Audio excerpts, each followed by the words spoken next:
anemia masih menjadi masalah yang cukup serius di dunia kesehatan, baik di dunia maupun di Indonesia. Data menunjukkan lebih dari sepertiga anemia menjadi masalah produktif bagi remaja.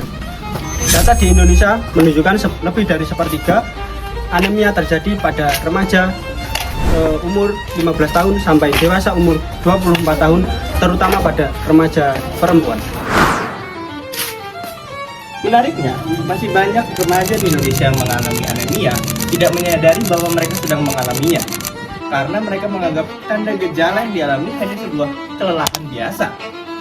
Sedangkan di sisi lain, keluarga-keluarga juga seringkali masih lalai dalam menjalani perannya untuk mengatur pola hidup, pola makan, dan kebiasaan yang bisa mencegah dari anemia. Mereka masih seringkali menganggap yang dialami oleh remaja hanya kondisi biasa. Seperti halnya pada contoh keluarga yang berikut ini. Anemia adalah kondisi di mana sel darah merah dalam tubuh itu kurang atau hemoglobin.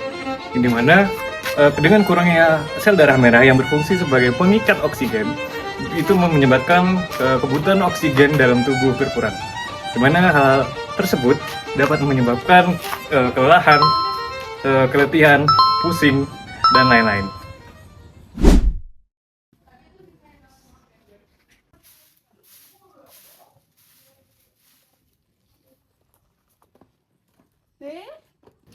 Kenapa kamu kok kayak lemes gitu loh?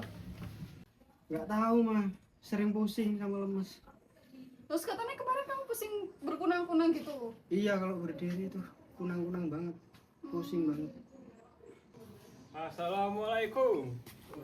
Salam. Bapak pulang dari ronda. Loh, kenapa Le? Pusing tak? Iya Pak, dari kemarin tuh masih pusing. Nggak tahu kenapa ini kira-kira. Ya gimana kamu pusing? Mau makannya susah, ya pantas badanmu ngedrop.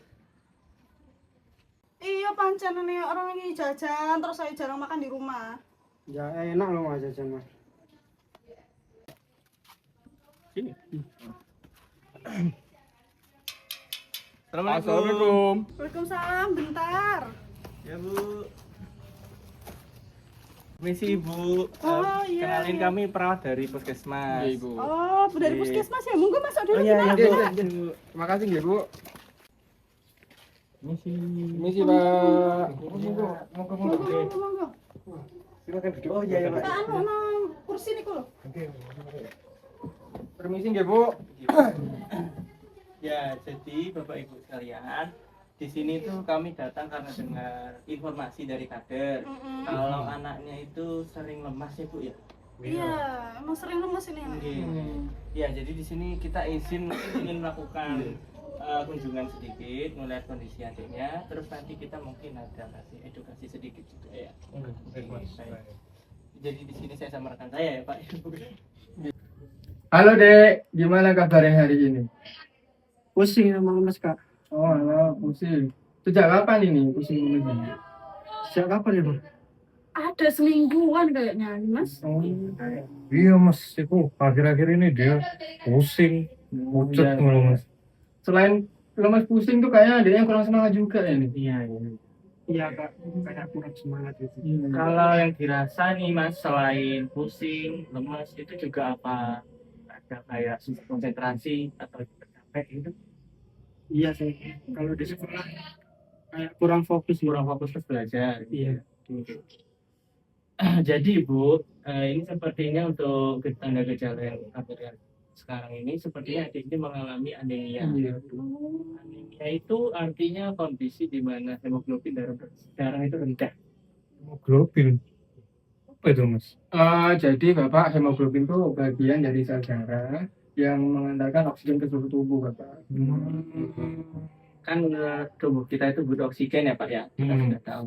Untuk transportasinya itu membutuhkan hemoglobin. Kalau hemoglobinnya rendah, otomatis oksigen yang bersirkulasi dalam tubuh itu juga sedikit. Akhirnya jadi kayak lemes, jadi pusing, dan ya seperti yang dialami Mas. Berarti lemesnya sama pusing itu gara-gara kekurangan oksigen bisa jadi ya? Benar sekali. Dan untuk anemia ini memang sangat sering terjadi itu pada remaja gitu. Jadi penyebabnya apa ya Mas? Jadi Pak, penyebabnya itu bisa dari kekurangan penyerapan zat besi Pak dari makanan. Itu umumnya yang terjadi pada remaja penyebabnya. Gitu ya. Monggo Ibu, Bapak, ini ada media yang bisa dipercaya. Jadi bisa dilihat dari situ bahwa penyebab dari anemia itu paling besar juga dari pola makan yang kurang zat besi. Oh, gitu ya. Oke. Berarti karena pola makan ya? Iya, Pak. Betul. Iya Pak, kan tadi rekan saya sudah ngomong nih Pak pola makan gitu. Kalau anaknya Bapak itu kurang protein, kurang vitamin, itu bisa menyebabkan kayak gini Pak, lemas, yang bersih. Gitu Jadi ya. pola makan itu sangat dijaga ya Pak Mi. Berarti makannya harus yang banyak daging-dagingan gitu gitu. Dia itu sangat membantu Pak Ibu Itu salah satu sumber zat zat besi. besinya kan. Ada dari daging, dari sayur juga ada. Bisa Berarti, dilihat di berarti ini dari kombinasi makanan juga ya? Iya Pak, betul. Kalau mungkin adiknya masih lemas, bisa ditambahin Pak dengan vitamin C, misal buah-buahan, jeruk atau semacamnya Pak yang mengandung vitamin C, bisa di buah-buahan. Oh iya, selama ini emang nggak tak perhatiin sih Pak. betul. Untuk zat besinya sendiri itu biasanya lebih mudah penyerapannya kalau yang sumbernya dari hewani. Ya, dari hewan ya, ada hati ayam, ada daging merah, dan itu ketimbang yang dari sayur. Itu bisa dijadikan pertimbangan.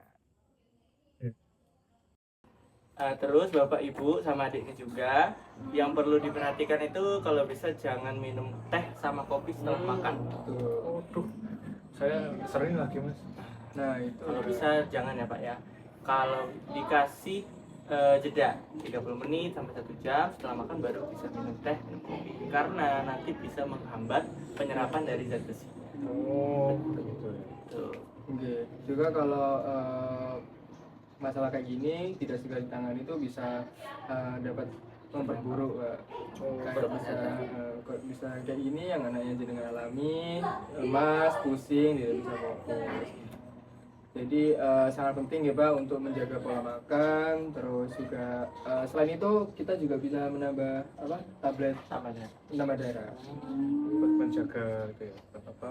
Yang Untuk asupan mereka. zat besinya, untuk asupan zat besi. Tapi saya tuh sering mual kalau minum itu. Oh enggak, kalau biasanya kalau mual itu mungkin adanya bisa minum sebelum makan atau sebelum tidur. Jadi nanti Rasa mualnya karena dipakai tidur. Berapa kali minum? oh ya untuk Biasanya tuh untuk minumnya cukup sekali seminggu Sekali juga nggak seminggu. apa-apa. Karena kalau berlebihan juga nggak bagus juga kebanyakan. ya Bapak Ibu serta Ade, ini kan kita sudah edukasi deh bersama rekan saya sudah beberapa menit. Apakah keluarga sudah siap untuk mengubah kebiasaan yang buruk dan sudah siap untuk melanjutkan yang bagus tadi kita ajari? Oke, baik. Kami insya Allah dan siap mendukung. Ya, Baik, baik. baik. Kalau begitu nanti kita akan kesini lagi nggih untuk memantau keadaan adiknya, memantau kebiasaan Bapak Ibu. Nanti kalau adiknya makin parah bisa ke puskesmas terdekat gitu. Iya, kayaknya nanti tak periksakan sekalian. Untuk sekarang mungkin boleh minum tablet tambah darahnya dulu ya. Terus dipakai istirahat. Iya. Makannya juga ya. Untuk adiknya juga jangan sering begadang ya Dek, apalagi sekarang kan zamannya main-main ML Dek. Kok tahu sih Kak? Ya ini kakaknya juga genjat masalahnya nih Dek. Iya, dia ngerti lah. Ngerti Saya juga. begadang push rank sama teman saya. Siapa temannya Dek? Ada Are, Akmal. Oh, Ada gitu. Azam Mas juga. Adek itu juga diajak ya teman-temannya diajari. Hmm. Itu kurang bagus. Kurang bagus. Begadang kayak gitu. Oke. Mau cari apa Dek buat sampai malu? Mau jadi pro player. Aduh, geng. Nanti kalau ada kayak gitu terus makin parah loh Dek. Ya, nanti malah nggak bisa jadi pro player kalau Heeh. sakit. Kan harus sehat jadi pro player. Ya? Dengerin itu loh. Nggak apa-apa Pak. Gitu ya. Oke. Kalau begitu sekalian langsung pamit. Iya boleh. Kalau begitu kita langsung pamit untuk leafletnya jangan simpan saja nggih. Siapa tahu Oke. bantu. Berarti kami bawa aja ya. Iya. Iya, terima kasih banyak ya mas. Sama-sama. Terima kasih banyak. Jangan lupa dikontrolkan nggih adiknya gitu. Oke, baik. Kalau begitu kita pamit ya Bu. Makasih ya Bu. Sama Jadi anemia pada remaja itu tidak boleh dianggap remeh ya. Kita bisa cegah anemia dengan jaga pola makan, minum tablet tambah darah, dan dukungan dari keluarga. Jaga pola makan, jaga anemia pada remaja. Sekian video dari kami, semoga bermanfaat. Wassalamualaikum warahmatullahi wabarakatuh.